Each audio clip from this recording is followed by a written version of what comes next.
پارہ نمبر ہے 15، رکوع نمبر ہے 9۔ سورہ بنی اسرائیل کی آج ہم پڑھیں گے آیت نمبر 78 اور 79 80۔ اعوذ باللہ من الشیطان الرجیم، بسم اللہ الرحمن الرحیم۔ اقم الصلاة لدلوک الشمس الى غسق اللیل وقرآن الفجر ان قرآن الفجر کان مشہودا ومن اللیل فتہجد بہ نافلۃ لک عسى ان یبعثک ربک مقاما محمودا وقل رب ادخلنی مدخل صدق واخرجنی مخرج صدق واجعل لی من لدنک سلطانا نصیرا۔ اللہ تبارک و تعالیٰ ارشاد فرما رہے ہیں، اقم الصلاۃ، نماز قائم کیجئے، لدلوک الشمس، سورج کے ڈھلنے کے وقت سے، الی غسق اللیل، رات کے اندھیرے تک، وقرآن الفجر، اور فجر میں قرآن پڑھیے، ان قرآن الفجر، بے شک فجر کا قرآن، کان مشہودا، اس کی گواہی دی جائے گی، ومن اللیل، اور رات کے وقت میں، فتہجد، نفل پڑھیے، نافلۃ اللہ کا، جو نفل ہیں آپ کے لیے، عسیٰ ان یبعثک، ان قریب آپ کو کھڑا کریں گے، ربو کا، آپ کے پروردگار، مقام محمودہ، مقام محمود پر۔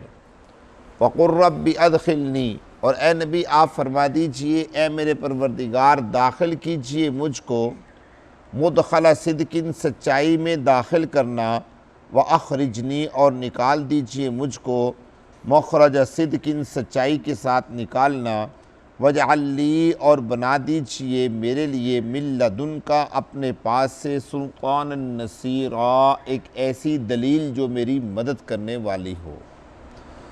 یہ تھا ان آیات مبارکہ کا ترجمہ۔ پیچھے آپ حضرات نے پڑھا کل کہ نبی محترم صلی اللہ علیہ وسلم کو مکہ والوں نے نکالنے کی سازش کی، اللہ نے اس کا تذکرہ فرمایا۔ کل میں نے آپ کو آخر میں یہ بات عرض کی تھی کہ رسول محترم صلی اللہ علیہ وسلم کو حکم جو دیا گیا وہ کیا دیا گیا؟ آپ علیہ الصلوۃ والسلام کو یہ حکم دیا گیا کہ ان کی طرف سے آنے والی مصیبتوں، آزمائشوں سے آپ کو پریشان ہونے کی ضرورت نہیں ہے۔ آپ کا جو کام ہے وہ ہے اقامت الصلاۃ، آپ نماز قائم کیجئے۔ قرآن پاک میں اللہ تبارک و تعالیٰ دوسری جگہ ارشاد فرماتے ہیں، یا ایھا الذین آمنوا استعینوا بالصبر والصلاۃ، اے ایمان والو، اللہ تبارک و تعالیٰ سے مدد مانگو، کس کے ذریعے سے؟ نماز کے ذریعے سے۔ اس کا مطلب یہ ہوا کہ نماز پڑھنے سے انسان کی بہت ساری پریشانیاں اور بہت ساری آزمائشیں ختم ہو جاتی ہیں۔ جیسا کہ حضرت علی رضی اللہ تعالیٰ عنہ کی طرف منسوب ایک قول ہے کہ جب میں چاہوں کہ اللہ تبارک و تعالیٰ مجھ سے باتیں کریں تو میں کیا کرتا ہوں؟ قرآن پڑھتا ہوں، اور جب میں چاہوں کہ میں اللہ سے باتیں کروں تو میں کیا کرتا ہوں؟ نماز پڑھتا ہوں۔ اس کا مطلب یہ ہے کہ نماز میں انسان جو ہے وہ اللہ سے باتیں کرتا ہے۔ اس لیے رسول اللہ صلی اللہ علیہ وسلم کو بھی حکم دیا گیا کہ آپ ان کی طرف سے آنے والی آزمائشیں، مصیبتیں جتنی بھی ہیں ان کی طرف توجہ نہ کیجیے، بلکہ آپ نماز قائم کیجیے۔ اور اللہ تبارک و تعالیٰ نے یہاں پر 5 نمازوں کا تذکرہ فرمایا، 5 نمازوں کا ذکر فرمایا۔ اکثر لوگ یہ سوال کرتے ہیں کہ جی 5 نمازوں کا تذکرہ قرآن پاک میں ہے، بالکل ہے۔ اللہ رب العزت نے یہاں فرمایا، ذرا غور کیجیے، اقم الصلاۃ لدلوک الشمس، نماز قائم کیجئے۔ دلوک کہتے ہیں سورج کو کے ڈھلنے کا وقت۔ سورج ڈھلتا کس وقت ہے؟ زوال کے بعد۔ جب زوال میں نصف النہار پہ سورج کھڑا ہو جاتا ہے تو اس کے بعد پھر ڈھلنا شروع ہوتا ہے۔ اللہ فرما رہے ہیں لدلوک الشمس، سورج کے ڈھلنے کے بعد۔ کیا مطلب ہے کہ اس وقت سے نمازوں کے اوقات شروع ہو جاتے ہیں۔ اب یہاں پر ایک سوال پیدا ہوتا ہے کہ اللہ رب العزت نے فجر کا تذکرہ پہلے کیوں نہیں فرمایا؟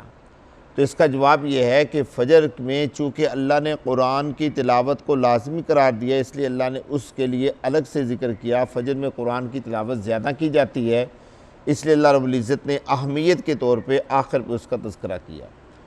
اور دوسرا یہ ہے کہ عام طور پہ لوگ اٹھتے کیا ہیں فجر کی نماز کے بعد۔ کئی لوگ تو ایسے بھی ہیں جن بیچاروں کی ساری زندگی گزر گئی اور فجر کی نماز کا پتہ ہی نہیں ہے۔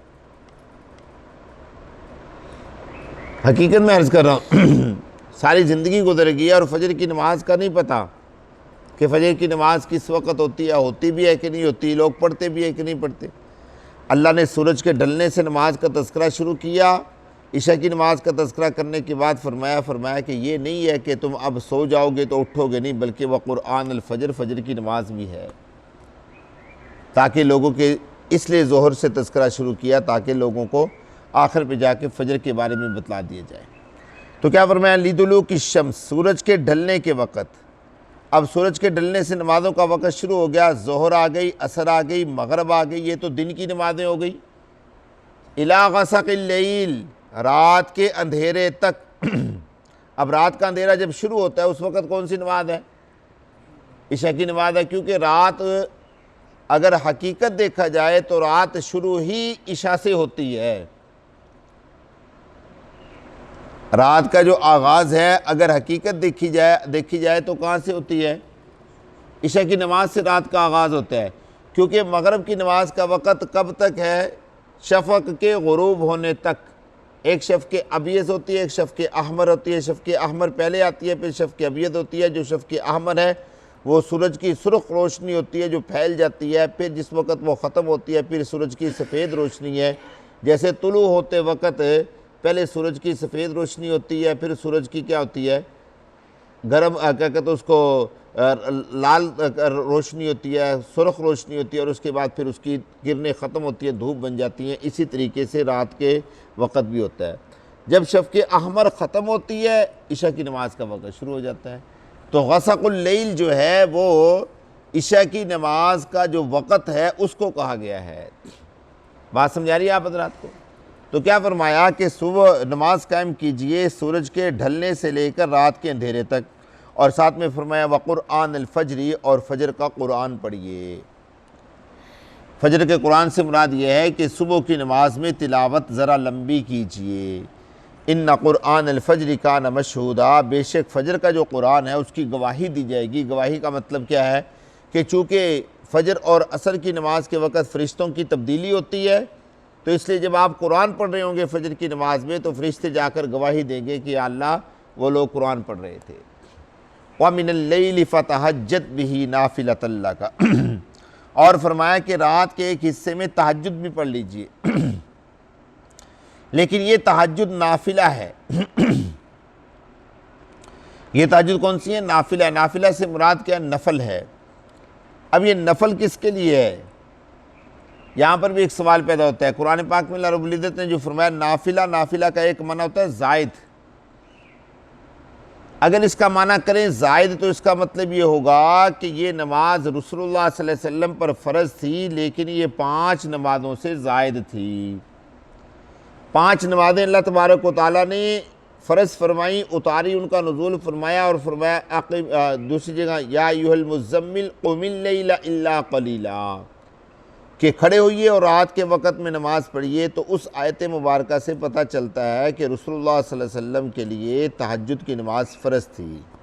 تو نافلہ کا معنی کریں گے زائد، اور اگر نافلہ کا معنی کریں نفل تو پھر اس کا مطلب یہ ہوگا کہ رسول اللہ صلی اللہ علیہ وسلم کے لیے تہجد کی نماز فرض تھی، امت کے لیے اللہ تبارک و تعالیٰ نے اس کو نفل قرار دیا، امت کے لیے فرض نہیں ہے۔ اگر امت نہیں پڑھے گی تو گناہگار نہیں ہوگی۔ لیکن پڑھنے سے فائدہ کیا ہوگا؟ پڑھنے سے فائدہ جو رسول اللہ صلی اللہ علیہ وسلم کو اللہ رب العزت نے فائدہ بیان کیا، اس فائدے کو مد نظر رکھتے ہوئے غور کریں۔ عسیٰ ان یبعثک ربک مقاما محمودا، ان قریب آپ کا پروردگار آپ کو مقام محمود پر پہنچا دے گا، یعنی محمود سے مراد ہے عزتوں والا مقام۔ جیسے رسول اللہ صلی اللہ علیہ وسلم کو تہجد پڑھنے سے مقام محمود عطا کیا جائے گا، ایسے ہی عام امتی کو بھی تہجد پڑھنے سے اللہ کوئی نہ کوئی عزت والا مقام عطا فرمائیں گے۔ اب وہ مقام کیا ہے اس کا تذکرہ اگلی آیت مبارکہ میں ہو رہا ہے، وہ انشاءاللہ کل کی مجلس میں عرض کریں گے۔ اللہ مجھے اور آپ کو فہم نصیب فرمائے۔ الحمدللہ۔